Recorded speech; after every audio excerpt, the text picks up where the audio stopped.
Direto do plenário está novamente no ar, já com imagens do plenário do Supremo Tribunal Federal, o início da sessão plenária da tarde desta quinta-feira, acompanhando ao vivo, direto do plenário. Boa tarde a todos, podemos nos sentar. Declaro aberta essa sessão extraordinária do Supremo Tribunal Federal e passo a palavra à senhora secretária, que fará a leitura da ata da sessão anterior. Ata da 15ª sessão ordinária do plenário do Supremo Tribunal Federal, realizada em 12 de junho de 2019. Presidência do senhor ministro Dias Toffoli, presentes à sessão os senhores ministros Celso de Mello, Marco Aurélio, Gilmar Mendes, Ricardo Lewandowski, Carmen Lúcia, Luiz Fux, Rosa Weber, Roberto Barroso, Edson Fachin e Alexandre de Moraes. Vice-procurador-geral da República, Dr. Luciano Maris Maia. Abriu-se a sessão às 14 horas e 23 minutos, sendo lida e aprovada a ata da sessão anterior. Pergunto se há alguma observação a ser feita, não havendo, declaro a ata aprovada. Informo a vossas excelências que estão presentes neste plenário graduandos das seguintes instituições de ensino: Faculdade Mauá, de Brasília, Distrito Federal, Universidade de Caxias do Sul, município de Canela, Rio Grande do Sul, Centro Universitário de Brasília, Distrito Federal, Faculdade de Iporá, Estado de Goiás. Sejam todos muito bem-vindos.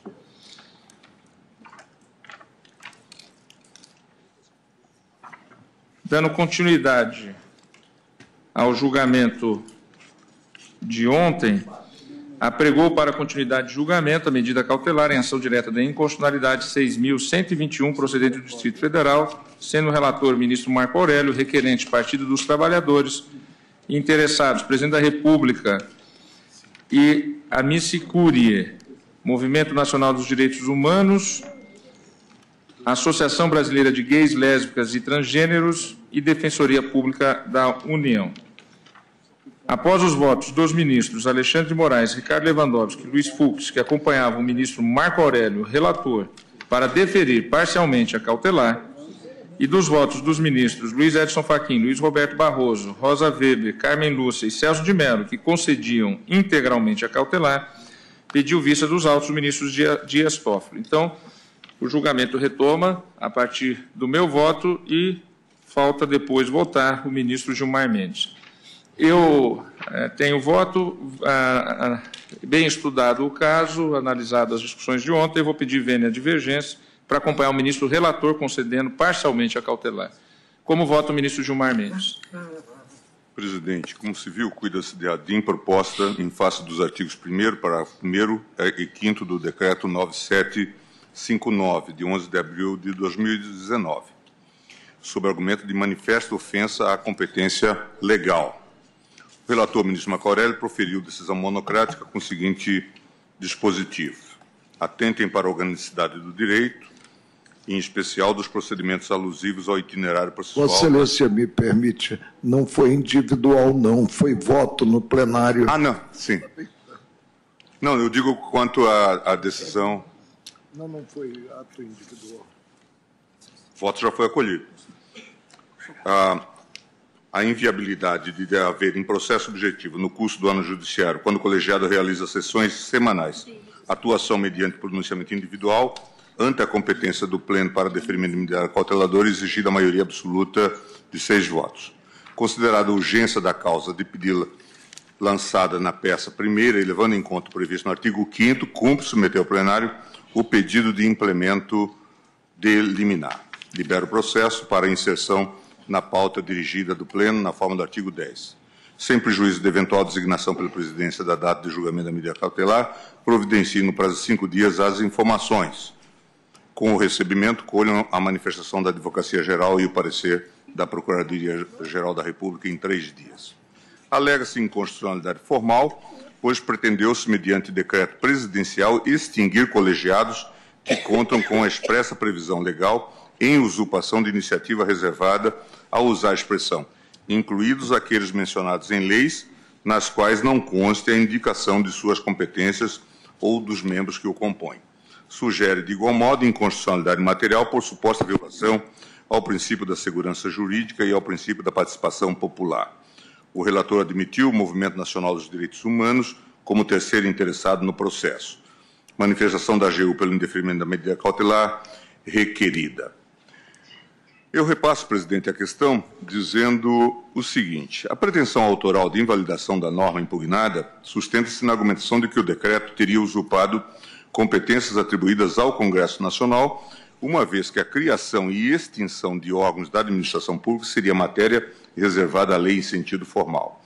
O parâmetro de controle invocado é composto por disposições do texto constitucional que firmam a imprescindibilidade de lei em sentido estrito para dispor sobre a organização do Estado.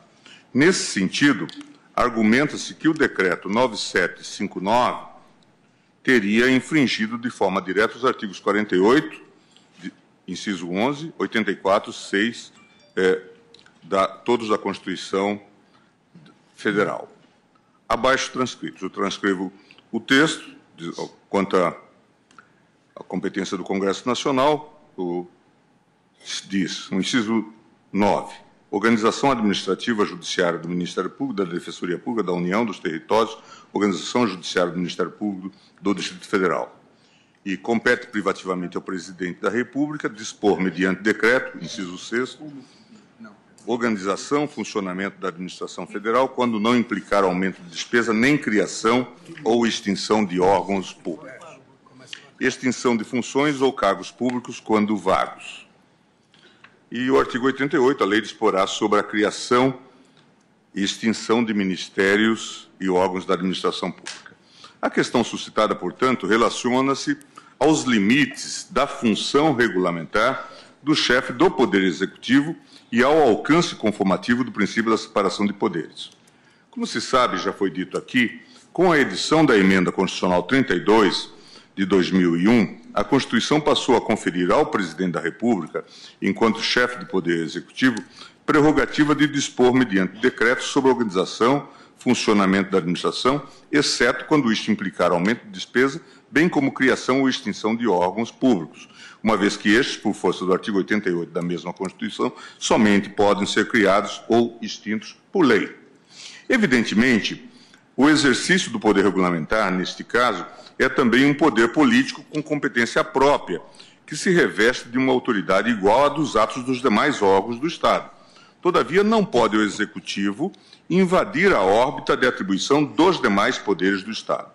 Caso o Legislativo estabeleça a norma que julga adequada à regência de determinado assunto, não havendo no sistema da Constituição rígida infração do seu texto, fica interditado o exercício em contrário do poder regulamentar. A compatibilização da figura do decreto autônomo com o princípio da separação dos poderes foi buscada por meio das limitações, com o máximo grau de restrição ao uso desta tipologia normativa. Essa é uma opção clara do texto constitucional. A figura do decreto autônomo resta absolutamente circunscrita às hipóteses de organização e funcionamento da administração pública federal, ressalvada ainda qualquer criação e extinção de órgãos públicos. Para casos em que a atuação regulamentar do Poder Executivo demandar elevada carga de generalidade e abstração, deve o Presidente da República recorrer, e aí desde que presente os pressupostos, ao uso da medida provisória, que constitucionalmente dispõe de força de lei. O que não pode ser admitido na ordem constitucional é a utilização da figura do decreto autônomo como modalidade precípua do exercício atípico da função legislativa. Doutor André, o Executivo não pode legislar por decreto. E essa é uma máxima que decorre do texto constitucional.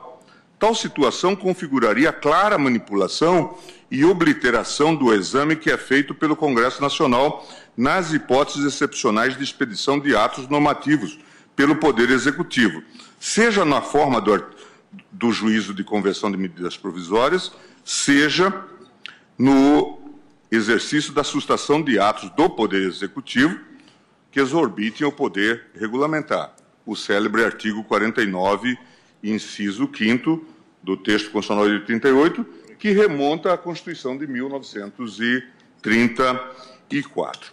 Eu passo, então, ao passo seguinte, que é a impossibilidade de extinção de colegiados mencionados em lei, objeto do debate já ontem, perfilhado a partir do voto do relator, ministro Marco Aurélio. E digo, no plano da constitucionalidade formal, entendo que o decreto, de fato, não poderia determinar a extinção de colegiados que foram originalmente instituídos em lei. Esse tipo de extinção seria claramente atentatório ao paralelismo das formas e à própria força normativa do princípio da legalidade da administração pública. Portanto, nenhuma dúvida de que o decreto não poderia extinguir colegiados criados por lei. Assim, não há maiores dificuldades em se entender que a extinção infralegal de colegiados instituídos por ato normativo primário violaria diretamente a Constituição. A questão se torna mais complexa, no caso em tela, porque após o ajuizamento da presente ADIM, em face do decreto 9759, de 11 de abril de 2019, sobreveio a edição do decreto 9759, de 30 de maio de 2019, que alterou a redação da norma cuja inconstitucionalidade estava sendo impugnada no presente feito. Com a nova redação dada pelo decreto 9759, de 30 de maio de 2019, ficou explícito que as extinções limitam-se àqueles colegiados que haviam sido instituídos por norma infralegal, leia-se, por decreto, ato normativo inferior a decreto e ato de outro colegiado.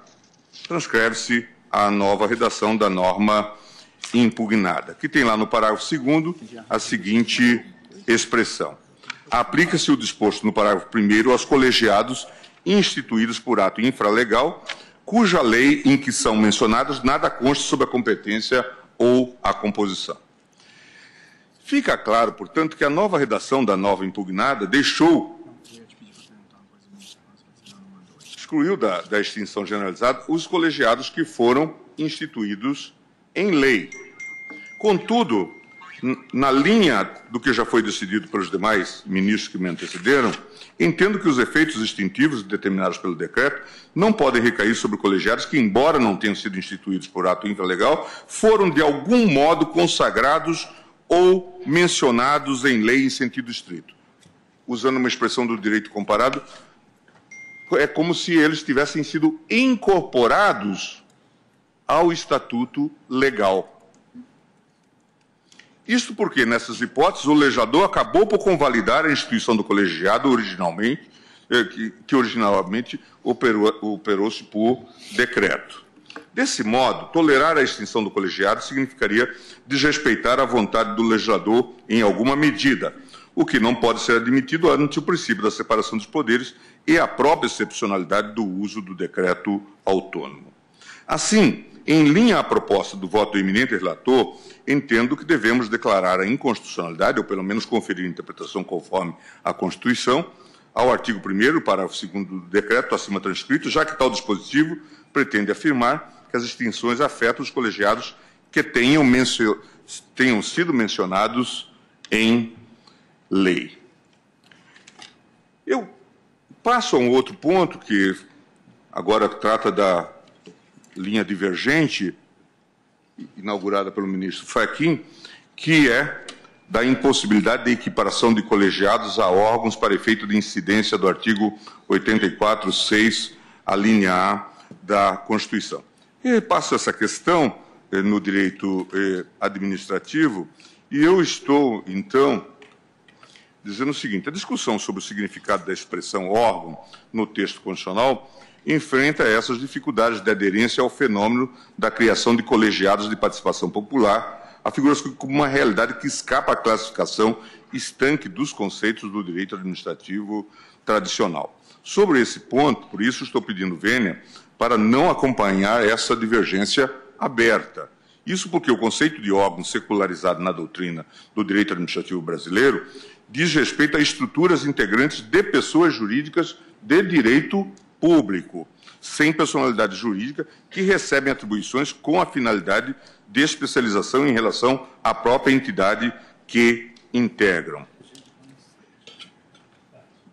E aí eu repasso aqui, na doutrina, cito o trabalho de Lucas Furtado, a propósito do assunto, de José dos Santos Carvalho Filho, que diz no mesmo sentido, que define órgão como compartimento da estrutura estatal a que são cometidas funções determinadas, sendo integrado por agentes que, quando as executam, manifestam a própria vontade do Estado. Dadas essas balizas conceituais, apresento dificuldade em identificar que os colegiados atingidos pelo Decreto 9759 configurariam órgãos para o efeito de um juízo revisional da norma em sede constitucional. Isso porque tais estruturas, na realidade, não apresentam a vontade das respectivas pessoas jurídicas que integram e nem são compostos por agentes responsáveis pelo exercício de uma potestade pública. Logo, não há como, para fins de avaliação da censurabilidade da norma impugnada, deformar o conceito de órgão para abarcar situações alheias a de unidades da manifestação da vontade de entidades integrantes da administração pública. Além disso, há outra dificuldade que resta quase que inafastável ao acolhimento da tese da inconstitucionalidade material da norma impugnada. Trata-se da instituição, no artigo 84, inciso 6, a linha A da Constituição Federal, de uma verdadeira cláusula de paralelismo de formas. O dispositivo veda o uso de decretos autônomos tanto para a criação quanto para a extinção de órgãos públicos. Desse modo, conformar a aplicação do dispositivo constitucional para vedar a possibilidade de extinção de colegiados por decreto significaria, contrário do senso, declarar a inconstitucionalidade de colegiados que foram originariamente instituídos por ato normativo infralegal. Eu passo ao ponto seguinte, e já caminho para o final do meu voto, presidente, dizendo o seguinte: da necessidade de observância das melhores técnicas de legística no exercício da discricionariedade do chefe de Poder Executivo para dispor sobre a organização da administração pública. Há uma expressão de um autor alemão, Ia Reis, que diz que legislar é dispor sobre o destino humano. E há uma outra expressão, também ajustada a esse fenômeno, que de Vitor Nunes Leal. Ele dizia: tal é o poder da lei, no texto muito conhecido, técnica legislativa, que a sua elaboração, e aqui lei em sentido geral, que a sua elaboração reclama precauções severíssimas. Quem faz a lei é como se estivesse condicionando material de explosivos. As consequências da imprevidência ou da imperícia não serão tão espetaculares e quase sempre, só de modo indireto, atingirão o manipulador, mas podem causar danos irreparáveis.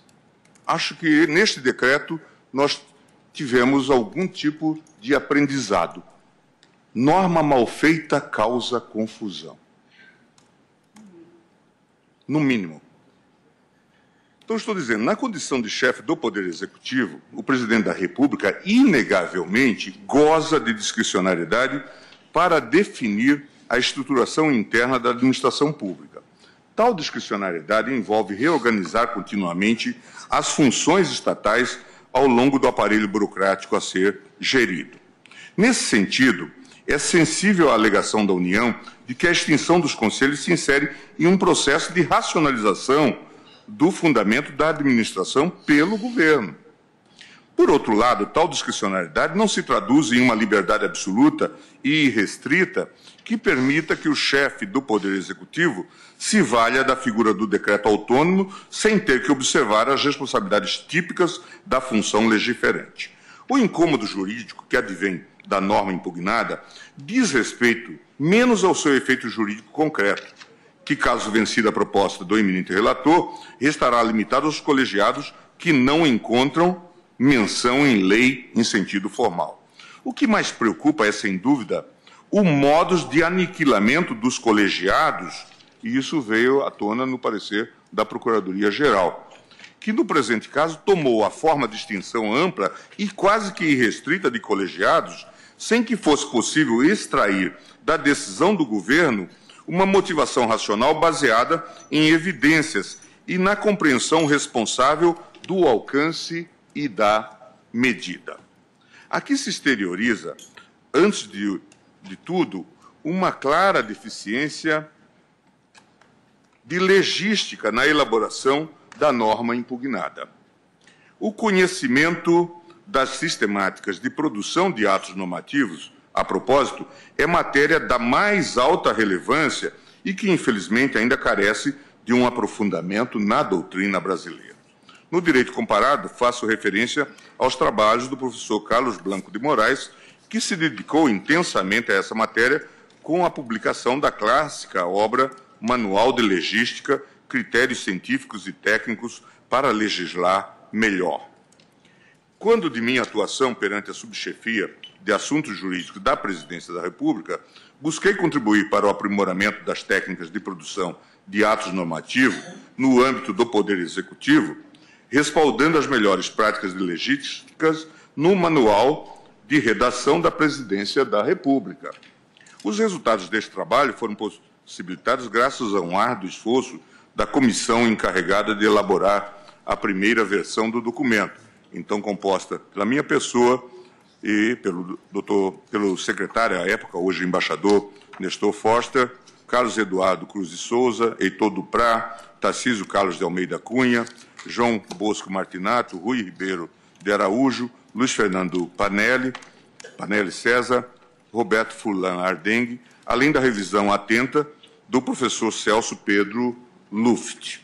Hoje, em sua terceira edição, o Manual de Redação da Presidência da República fixa como requisito básico da atividade de elaboração normativa o imperativo de o chefe do Poder Executivo atender a um esforço de clareza, precisão e determinação das normas. Consta do referido manual uma recomendação que considero da mais absoluta aderência à situação que presenciamos na norma impugnada nesta ADIM. Peço vênias para fazer a leitura da advertência expressa no referido manual, hoje Manual da Presidência da República, Manual de Redação de Atos Normativos da Presidência da República. Os riscos envolvidos na elaboração normativa exigem cautelas daqueles que se ocupem desse processo.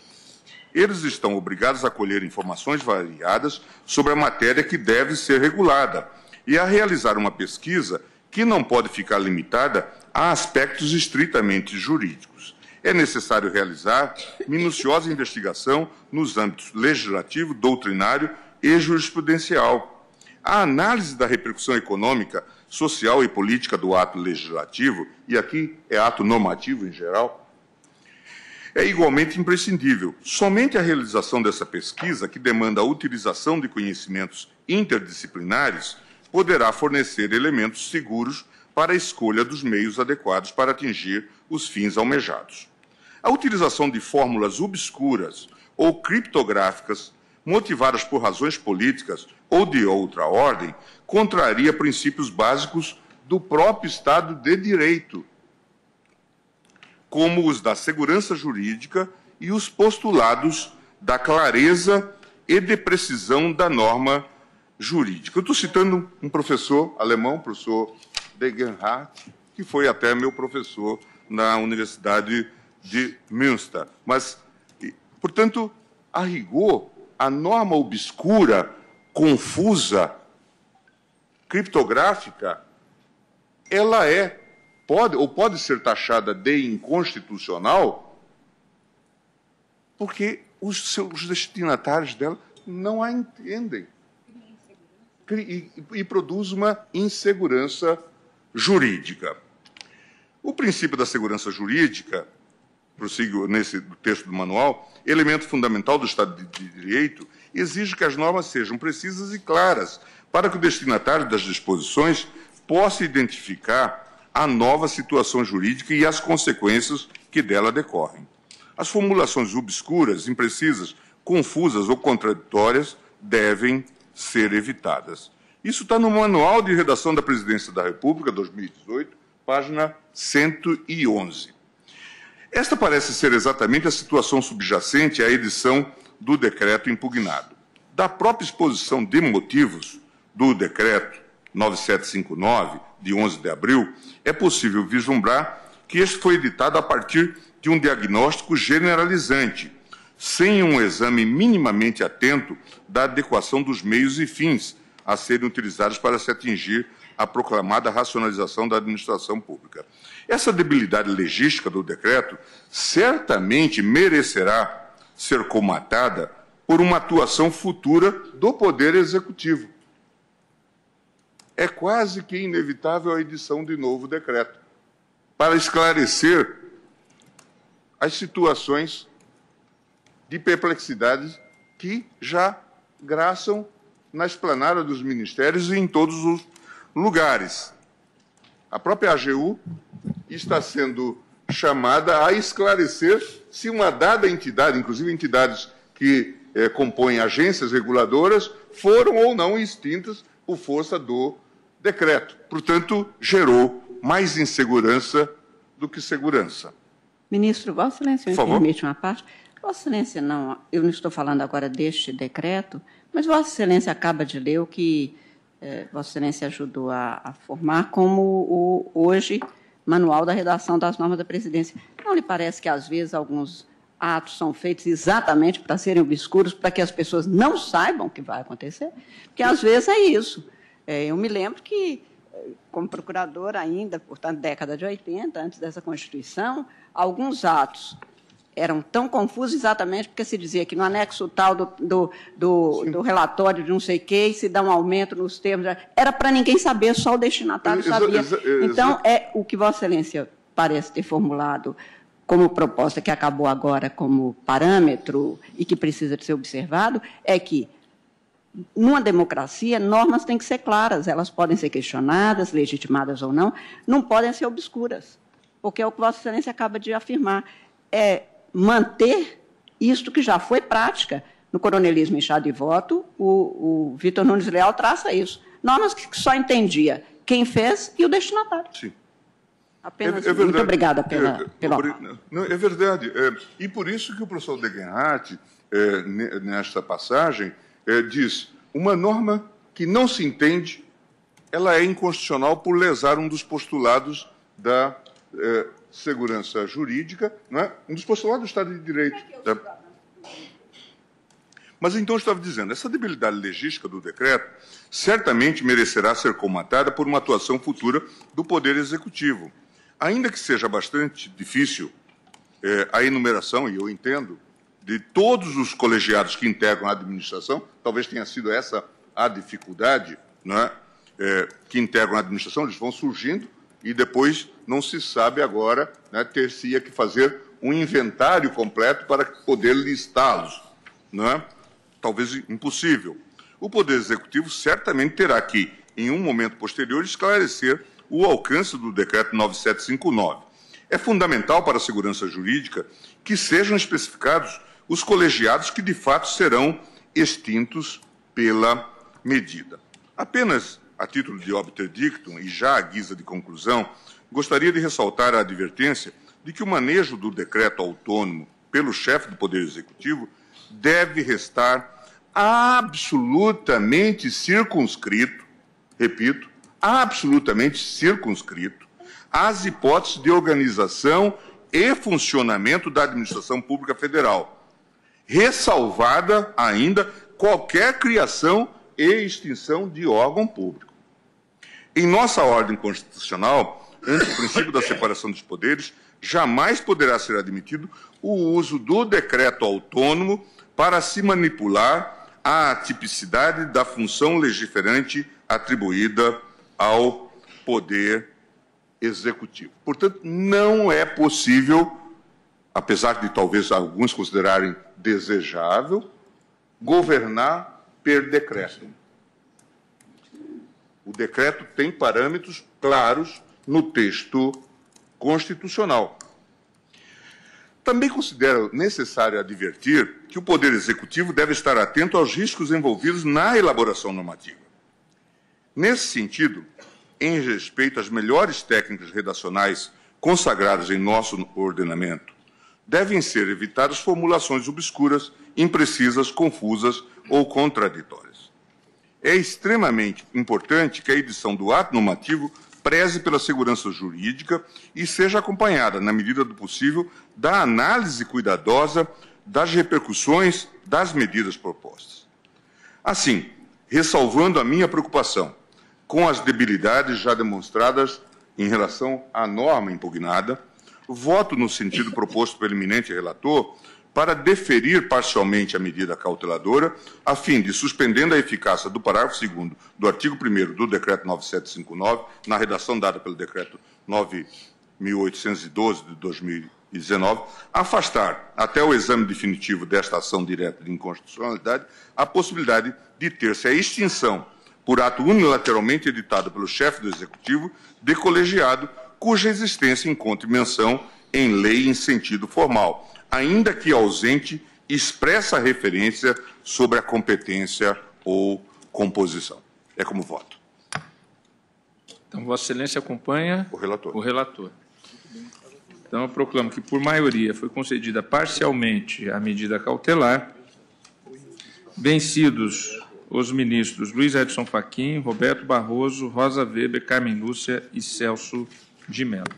Em parte, né, presidente? Concedido em parte. Ah, tá. Vencidos os ministros que concediam integralmente a cautelar. Ministro Luiz Edson Fachin, Roberto Barroso, Rosa Weber, Carmen Lúcia e Celso de Mello.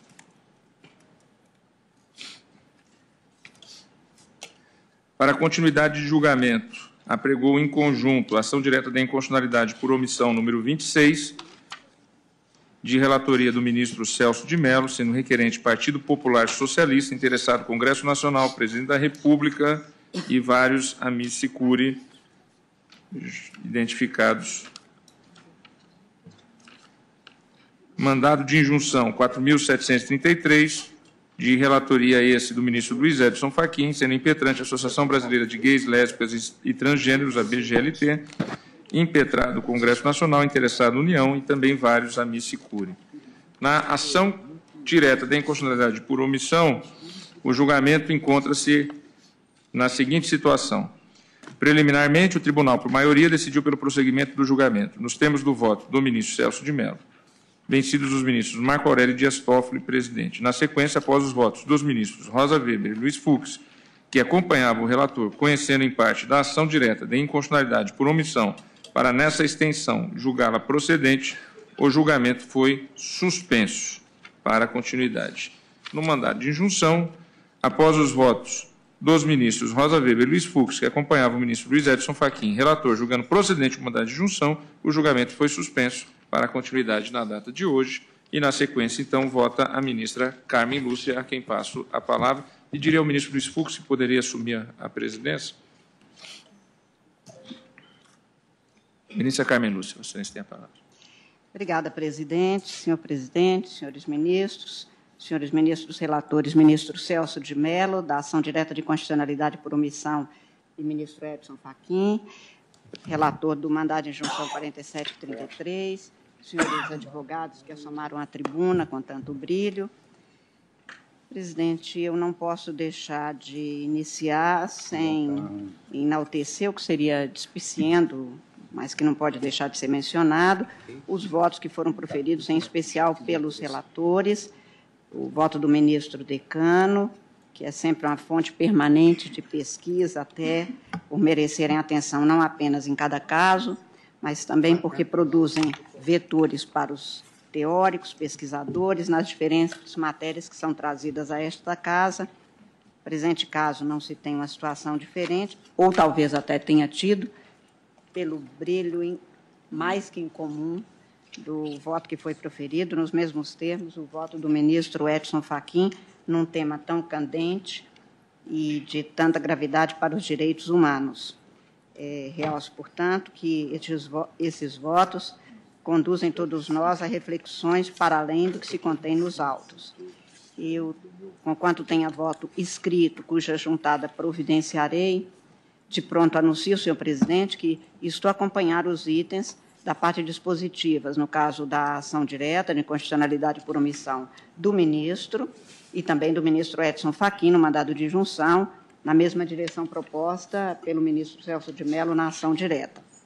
E apenas para retomar o quadro desse julgamento, presidente, relembro que essa ação direta de inconstitucionalidade por omissão foi proposta pelo Partido Popular Socialista, nela se apresentando diversos interessados e muitos amicícuria, aspas, para o fim de obter a criminalização específica de todas as formas de homofobia e transfobia, especialmente, mas não exclusivamente, das ofensas individuais e coletivas, dos homicídios, das agressões e discriminações motivadas pela orientação sexual e ou identidade de gênero real ou suposta da vítima. O ministro relator, ministro Celso de Mello, concluiu seu voto na ação direta no sentido de reconhecer o estado de mora inconstitucional do Congresso Nacional na implementação da prestação legislativa destinada a cumprir o mandado de incriminação a que se referem os incisos 41 e 42 do artigo 5º da Constituição, para efeito de proteção penal aos integrantes do grupo LGBT, declarar a existência de omissão protetiva inconstitucional do Poder Legislativo da União, cientificar o Congresso Nacional para os fins de direito constitucional e dar interpretação conforme a Constituição em face dos mandados constitucionais de incriminação inscritos nos incisos 42 e 43 do artigo 5º da Constituição, para enquadrar a homofobia e a transfobia, qualquer que seja a forma de sua manifestação, nos diversos tipos penais definidos na Lei 7.716, de 89, até que sobrevenha legislação autônoma editada pelo Congresso Nacional. Não se distanciam os fundamentos do meu voto, presidente, no quanto exposto nos votos que me antecederam, a partir principalmente dos votos dos senhores relatores, ministros, como lembrei, ministro Celso de Mello, ministro Edson Fachin. E apenas resumindo, pode ser o que se tem no quadro normativo fundamental do Brasil. No preâmbulo da Constituição, que não tem força normativa, mas que, na minha compreensão, serve como uma orientação a demarcar o caminho pelo qual transita a interpretação das normas, tem-se que os representantes do povo brasileiro se reunirem em Assembleia Nacional Constituinte para instituir um Estado democrático destinado a assegurar o exercício dos direitos sociais individuais, a liberdade, a igualdade e a justiça como valores supremos de uma sociedade fraterna, pluralista e sem preconceitos, fundada na harmonia social e comprometida na ordem interna e externa com a solução pacífica das controvérsias. No artigo 1º, inciso 3 da Constituição, se tem que a República Federativa do Brasil, formada pela União Indissolúvel de Estados, Distrito Federal e Municípios, constitui-se em Estado democrático de direito, tem como fundamento a dignidade humana. No artigo 3º, inciso 4, se tem que são objetivos da República Federativa do Brasil, promover o bem de todos, sem preconceito de raça, sexo, cor, idade e qualquer outras formas de discriminação. No artigo 5º da Constituição, se tem que todos são iguais perante a lei sem distinção de qualquer natureza, garantindo aos brasileiros, estrangeiros, residentes no Brasil, a inviolabilidade dos direitos à igualdade. No seu inciso 3, ninguém será submetido a tratamento desumano ou degradante. No inciso 41, tantas vezes citados nos votos que me precederam este, a lei punirá de qualquer forma de discriminação atentatória a direitos fundamentais. E no inciso 42, a prática de racismo constitui crime inafiançável e imprescritível, sujeito à pena de reclusão nos termos da lei, e esta lei é a Lei 7.716, de 89. E no parágrafo 1º daquele artigo 5º se tem que as normas definidoras dos direitos e garantias fundamentais têm aplicação imediata. Com este quadro constitucional fundamental, portanto, com o texto jurídico básico fundamental do país, há de se perguntar por que 30 anos depois da promulgação e início de vigência, quantas e tantas mortes são levadas a efeito numa absurda discriminação atentatória aos direitos fundamentais daqueles que integram a comunidade LGBT, mas de todos os que com eles convivem de toda a sociedade brasileira, onde morre por assassinato pela sua condição de ser qualquer ser humano, todos os outros estão igualmente atingidos. Portanto, o que se nega aqui é o cabedal de direitos humanos de todos os brasileiros e não brasileiros, e não apenas aqueles que são abatidos como se fossem desprovidos da dignidade humana que lhe é inerente. E a pergunta com este quadro normativo e apenas com a exposição destas normas seria: o Estado brasileiro por onde anda? O Estado legislador que recebeu ordem constitucional de legislar 30 anos depois não o fez, a quantas anda? O Estado juiz é agora chamado, poderia se omitir também? Dispõe a Constituição também, estou lendo apenas textos expressos da Constituição. Compete ao Supremo Tribunal Federal, em seu artigo 102, compete ao Supremo Tribunal Federal, principalmente, a guarda da Constituição, fazer com que ela não seja mera folha de papel. E no parágrafo 2º desse artigo 102, declarada a inconstitucionalidade por omissão, significa que se entregou a esta Casa a obrigação de, verificada uma inconstitucionalidade, uma omissão inconstitucional, que deslegitima o Estado democrático de direito pela ausência de cumprimento de direitos fundamentais, a que se colmatar esta omissão. E ainda no artigo 5º, em seu inciso 71, se tem que conceder-se-á mandado de junção sempre que a falta de norma regulamentadora torne inviável o exercício dos direitos e liberdades constitucionais, bem como as prerrogativas inerentes à nacionalidade, à soberania e à cidadania. Portanto, é atividade expressa, dever do Supremo Tribunal Federal, apenas isso, atividade, cumprir a obrigação específica e expressa de guardar a Constituição no sentido de fazê-la efetiva e eficaz, jurídica e socialmente. Não desconheço haver a norma do inciso 39 do artigo 5º da Constituição, também de observância obrigatória para todos os brasileiros, incluídos para nós. Não há crime sem lei anterior que o defina. E é o de que se cuida neste processo. Saber se há de se tornar efetiva e eficaz, social e juridicamente, essa Constituição, sem desatender a este comando, uma vez que 30 anos depois não se tem uma lei específica. E é o que, a partir dos votos dos ministros Celso de Mello e Edson Fachin, se cuidou de tornar efetivo, sem descumprimento, apontando-se por isso mesmo uma lei que, até que sobrevenha norma autônoma do Poder Legislativo, faça com que tudo que se tem feito contra os direitos humanos, no caso específico da comunidade LGBT, e de todos, repito, todos aqueles, pais, mães, irmãos, e que somos todos, afinal, membros dessa família humana, tem de observar e que não tem sido, pelo menos ao argumento, de ausência dessa norma. Então, o que se põe no artigo 1º da Declaração Universal dos Direitos do Homem e do Cidadão de 1948 é: todos os homens nascem livres e iguais em dignidade e direitos. São dotados de razão e consciência e devem agir em relação uns aos outros com espírito de fraternidade.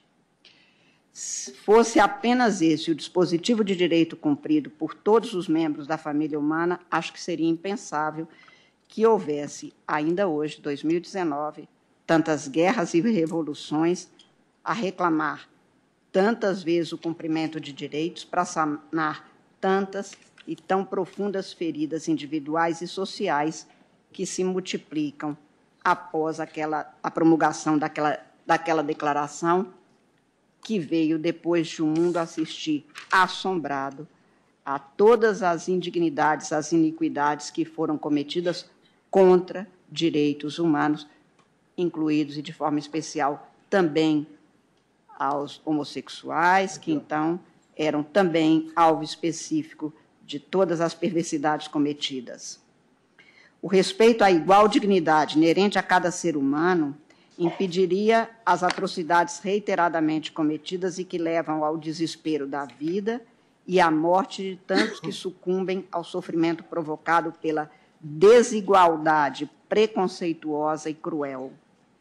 Fossem poucas, e não são, as guerras entre Estados a infelicitar os povos, E alguns, muitos e tantos, insistem em travar guerras particulares contra quem não é seu espelho.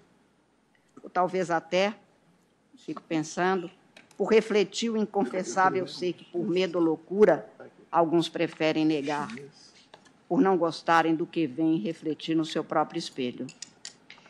Todos os sistemas constitucionais e legais contemporâneos baseiam-se naquele ditame posto no artigo 1º da Declaração Universal dos Direitos do Homem e do Cidadão, de 1948, que é de cumprimento obrigatório a quantos a tenham acolhido em seu ordenamento interno e a sinalizar a imperiosidade de se dotar de eficácia a conquista de direitos fundamentais, na base dos quais a igual dignidade inerente a todos os seres humanos independe de se observar critério de raça, sexo, credo ou opção ideológica. E assim é, porque, como posto no preâmbulo daquela Declaração Universal dos Direitos do Homem, de 1948, o reconhecimento da dignidade inerente a todos os membros da família humana e seus direitos iguais e inalienáveis é o fundamento da liberdade, da justiça e da paz no mundo. E o desprezo e o desrespeito pelos direitos do homem resultaram em atos bárbaros que ultrajaram a consciência da humanidade, pelo que é essencial que os direitos do homem sejam protegidos pelo império da lei, para que o homem não seja compelido, como último recurso, à rebelião contra a tirania e a opressão de grupos ou de estados. E talvez por isso seja necessário voltar-se a enfatizar que esse julgamento busca dotar de eficácia imediata, protetiva, norma constitucional mandatória de incriminação a atos que impeçam o cumprimento do princípio da justiça constitucional por discriminação atentatória aos direitos fundamentais da pessoa. A matéria trazida neste caso, senhor presidente, é feita de sofrimento e de dores. Não da dor do viver, que essa faz parte, mas a dor de não poder viver, ou pelo menos de ter de tocar a vida com os outros, enfrentando permanentemente a inaceitação, a intolerância, atos de indignidade e de indignação permanente, pela só circunstância de não se adotar modelo determinado como um parâmetro do que alguém ou algum grupo afirmou merecer respeito e que seria o certo. Como se ser humano tivesse forma. Como se aos que ostentam determinadas características afirmadas como superiormente dotados das condições para ser acolhido na experiência da vida de cada um, fosse uma determinada qualificação. E esta é a qualificação determinante para uma convivência especial, mais iguais que os outros, mais dignos que os outros, que são desprezados como não humanos, como não sendo iguais em direitos e como não sendo igualmente dignas quem não se ofereça ao acomodamento do seu ser àquilo que foi imposto por outro como modelo ou paradigma. Eu acho que é sempre apropriado perguntar na humanidade plural quem é o diferente. E quem disse que quem marcou que era o diferente é o que está certo, se é que há certezas na vida? Porque numa sociedade discriminatória como a que vivemos, a mulher é diferente, o negro é diferente, o homossexual é o diferente, o transexual é o diferente, diferente de quem traçou o modelo, porque tinha poder para ser o espelho e não o retratado. Preconceito tem a ver com poder e comando. Quem submete outro é mandante. Aliás, um submete, escraviza. O escravo também era o não ser, desqualificado sempre porque nada poderia ser, nem direitos poderia ter. Há formas plurais de destrato humano e de escravização desumana. Estas formas indignas de ideias estabelecidas para estratificar as relações sociopolíticas e econômicas, são todas elas baseadas em conceitos prévios e de aproveitamento de uns poucos. Todo preconceito é violência, toda discriminação é causa de sofrimento. Mas eu aprendi que alguns preconceitos impõem mais sofrimentos que outros, porque alguns são feridas curtidas já em casa. na qual a discriminação castiga a pessoa desde o seu lar. Afasta pai de filho, irmãos, amigos, pela só circunstância de se experimentar viver o que se tem como sua essência e que não cumpre o figurino sociopolítico determinante e determinado. Por isso, o sofrimento que o próprio direito tenta coartar, afirmando direitos fundamentais, exigindo o seu cumprimento e respeito, pode ter dimensões diversas. A identidade de cada ser não diferencia em direito, distingue-o como indivíduo. Distinção e não discriminação. Por isso, a singularidade de cada ser humano não é pretexto para a desigualdade de dignidades e direitos, e tanto se tem constitucionalmente afirmado no Brasil, como lembrei, em textos constitucionais expressos.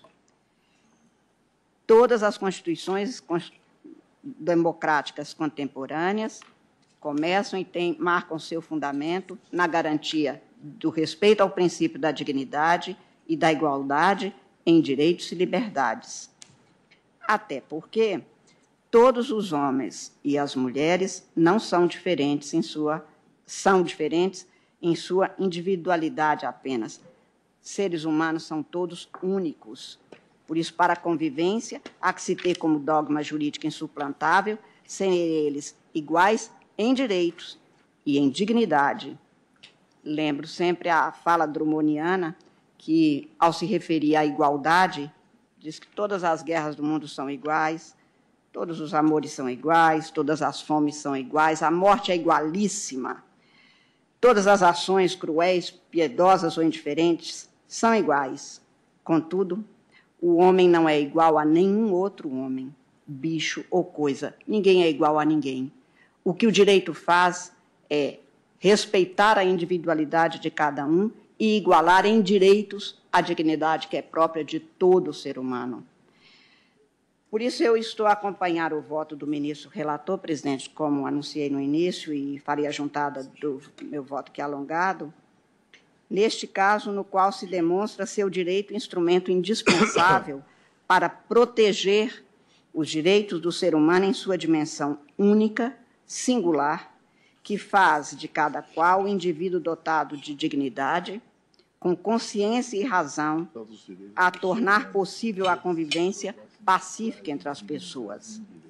Mas a previsão de texto constitucional e sua interpretação e aplicação sem reverência e atenção ao contexto, transforma-se em mero pretexto para esvaziar direitos afirmados e assegurados em seu exercício. Se se tem a norma, mas não se tem a sua eficácia, direito não há verdadeiramente. E é assim que se segura o andar civilizatório e a efetividade jurídica e social de direitos conquistados. Garantiu-se o direito à igualdade, e alguns são discriminados, vítimas de preconceitos de forma até letal, e não se fez, 30 anos depois do início de vigência da Constituição da República, a lei necessária para a punição dos atos atentatórios a essa discriminação. Atualmente, parece haver uma doença social de intolerância em relação a padrões de gênero, de identidade sexual, de opção sexual, que contamina socialmente a convivência e esvazia o direito constitucional vigente.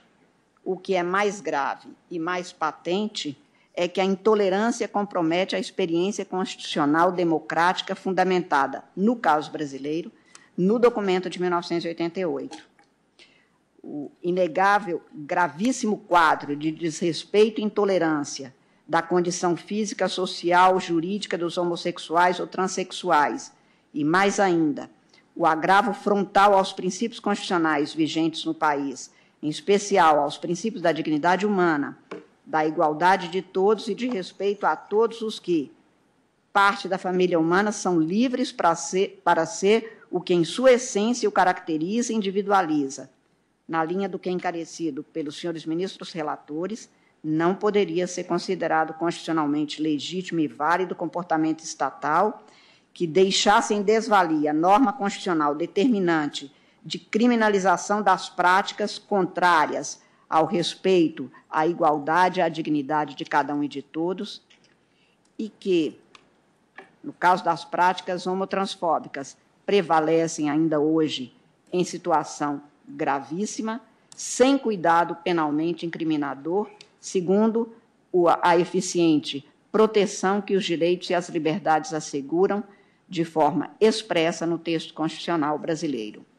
Todas as vezes que o sofrimento a alguém socialmente imposto por ser a pessoa no exercício da sua liberdade para ser e viver o que é, for provocado em contrariedade a comandos ou princípios constitucionais, esvaziando-se ou deslegitimando aquelas previsões constitucionais, haverá que responder legalmente o Estado, impedindo que direitos se transformem em temeridades, cuja prática permita o verdadeiro faroeste social sob o manto formal de uma Constituição.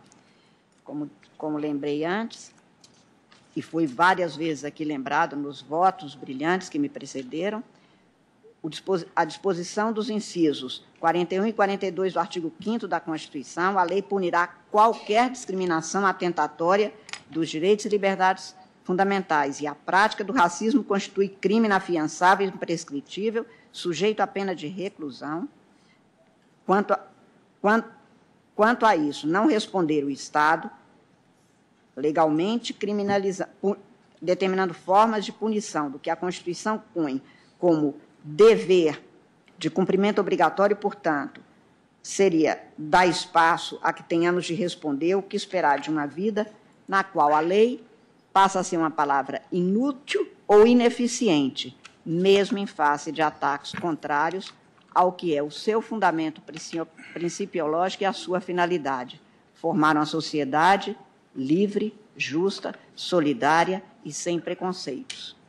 Por isso, a Constituição impõe ordem ao legislador para criar instrumentos de atuação criminalizadora punitiva pelo Estado. Afirma-se aquele dever estatal em termos peremptórios, como várias vezes enfatizado no voto do ministro Celso de Mello.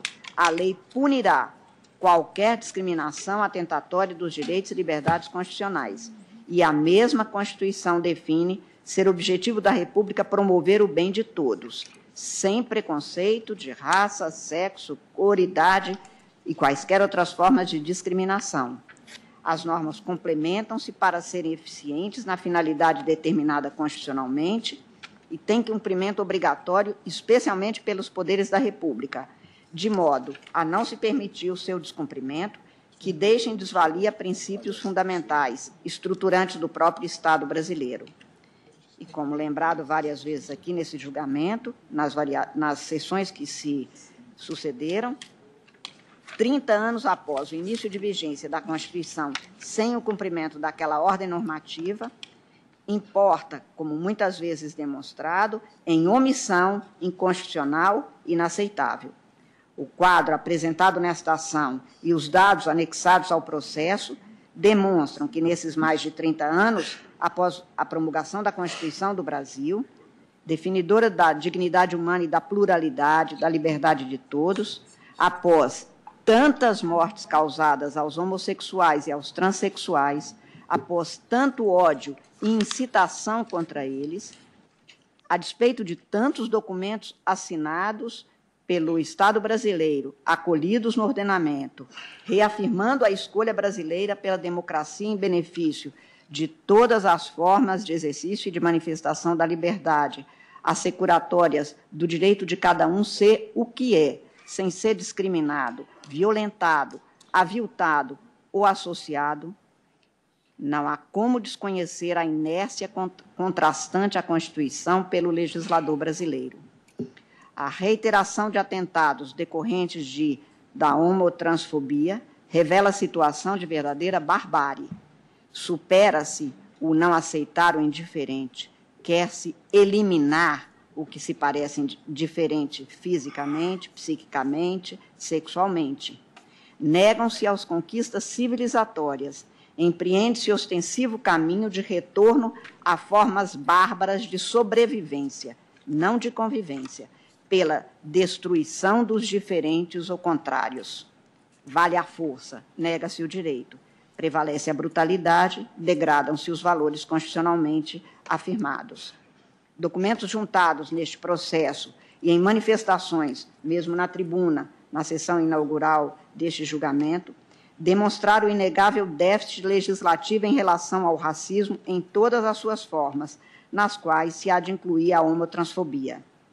E este déficit não mereceu o provimento do legislativo brasileiro, complacente assim com o descumprimento mortal, fisicamente letal, dos direitos fundamentais. A configuração do dever constitucional é inegável no caso, na minha compreensão. A ordem constitucional foi de criminalizar ou de estabelecer instrumentos punitivos para que, com estes instrumentos, se tenha averiguação e punição a agravos ao direito de ser respeitado e de não ser discriminado qualquer ser humano, qualquer que seja a sua opção, escolha ou identidade sexual. Tem-se demonstrado, faticamente, o reiterado desrespeito a esses direitos fundamentais, com a clamorosa intolerância a anular a efetividade do princípio da dignidade humana, a se compadecer com todas as formas de discriminação que leva a assassinatos, especial aqui, enfatizados os integrantes da comunidade LGBT, e, por isso, para não mais haver como se deixar, de reconhecer que, para se garantir a Constituição, é dever expresso deste Supremo Tribunal Federal, nos termos do artigo 102 da Constituição, e para que seja resguardado o quadro de princípios fundamentais do sistema constitucional brasileiro, não há como negar a jurisdição a tantos a quem foi negado, às vezes, o direito à vida, a maioria das vezes, o direito à liberdade e à dignidade, pela ausência de uma legislação ainda 30 anos depois do início de vigência dessa Constituição. O que não foi promovido pelo Estado legislador no estrito cumprimento de um dever, e enfatizo que há um movimento do Congresso Nacional no sentido de colmatar esta falha, ou esta falta, e não tenho nenhuma dúvida das dificuldades que se põem num colegiado tão maior no sentido de números e de diferenças de visões de mundo, que é o Congresso Nacional, para se chegar à lei que a Constituição exige que seja feita, mas o que não é promovido pelo Estado legislador, dissolvendo a possibilidade de implementação de um dos objetivos da República Federativa do Brasil, pela ausência de norma imprescindível para coibir penalmente qualquer forma de discriminação, há inércia inconstitucional que não pode prevalecer sob o palio da obrigação jurisdicional constitucional deste Supremo Tribunal. A tutela dos direitos fundamentais há de ser plena para que a Constituição não se torne mera folha de papel. Mas a reiteração demonstrada dos numerosos atentados contra os integrantes da comunidade LGBT demonstra a imprescindibilidade de dotar-se o direito positivo de instrumentos legais aptos a inibir ou punir o que contraria os direitos fundamentais, tornando destituídos de eficácia os princípios e comandos havidos na Constituição da República. A omissão inconstitucional, no caso, revela-se patente. É certo que o preconceito não se resolve pela norma, mas o assassinato, distrato, violência por causa e com base em discriminação não pode ser acolhido sem norma penalmente incriminadora da conduta preconceituosa e contrária aos princípios constitucionais expressos, implícitos e às normas internacionais tuteladoras da dignidade humana, da igualdade e da liberdade em toda a dimensão. Direitos sem proteção e sem coibição necessária dos atos que lhes são contrários não têm legitimidade, menos ainda eficácia. A Constituição brasileira impede hierarquias sociais fundadas na condição individual de cada ser humano. O tratamento atentatório a direitos fundamentais joga por terra qualquer valor de humanidade, de dignidade, de apreço às liberdades, como tantas vezes anotados nos votos apresentados neste julgamento e conforme se tem na letra expressa da Constituição. É de se anotar que o parágrafo 1º do artigo 5º da Constituição prevê que as normas definidoras dos direitos e garantias fundamentais têm aplicação imediata.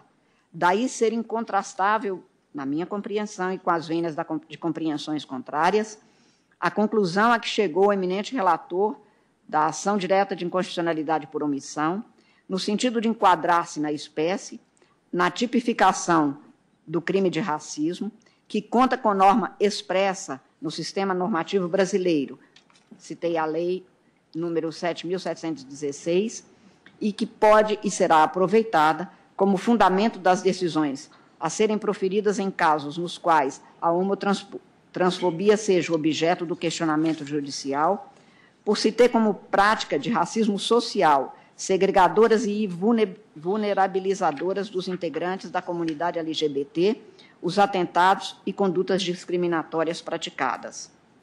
Tanto, registre-se, não põe em desvalia o necessário e constitucionalmente assegurado direito ao exercício das manifestações de crenças ou religiões que são livres e cujos dogmas não são questionados nem podem pelo Estado. E sobre isso, senhor presidente, eu trago no meu voto escrito, que não vou ler, como disse, um tópico específico a fim de afastar qualquer dúvida sobre o respeito também ao direito fundamental à liberdade de crença, de manifestação de crença, de exercício das religiões. O que se põe em relevo no resguardo do direito constitucional de todos e de cada um a ser respeitado e cumprido é o de não atentar contra outrem pela opção de ser e de viver o que a sua identidade ou a sua orientação sexual o inclina a ser e a viver. O respeito às religiões, às manifestações das crenças de cada qual, em nada fica tocado pela presente decisão. Por tudo que foi exposto nos votos, como disse, brilhantes dos ministros relatores e de todos aqueles que me precederam, é que voto no sentido de acompanhar os votos dos ministros relatores, Celso de Mello na ação direta e do ministro Edson Fachin no mandado de junção, reconhecendo a mora legislativa inconstitucional para se incriminarem os atos atentatórios a direitos fundamentais relativamente aos integrantes do grupo LGBT e até que sobrevenha o cumprimento do mandado constitucional de incriminação estabelecido nos incisos 41 e 42 do artigo 5º da Constituição, enquadrar, como votado pelo ministro Celso de Mello, a homofobia e a transfobia como tipo penal definido na Lei 7.716 de 89. Estou, portanto, senhor presidente, acompanhando os ministros relatores. Então, eu anoto que, até então, julgaram procedente o mandado de junção os ministros Edson Fachin, relator, Celso de Mello, Alexandre de Moraes, Roberto Barroso, Rosa Weber, Luiz Fux e agora a ministra Carmen Lúcia. Faltam ainda se manifestar ministros Ricardo Lewandowski, Gilmar Mendes e Marco Aurélio. E o presidente, o ministro Toffoli. E o ministro Toffoli ainda. Tendo em vista que os senhores ministros têm audiências marcadas para esse horário, eu questiono o colegiado, tendo em vista o horário, se nós devemos prosseguir com mais um voto, que é o do ministro Ricardo Lewandowski, não sei a extensão do voto. Presidente, realmente meu voto não é longo, mas tem uma certa extensão, e eu ponderaria a vossa exatamente pelo fato que veiculou, ou seja, que nós temos audiência, seria conveniente, então, a meu sentir, que sobrestássemos a sessão. Tá bem. Então, eu, atendendo ao colegiado, eu declaro suspensa a sessão pelo tempo regimental, quando então voltaremos para colher os votos faltantes.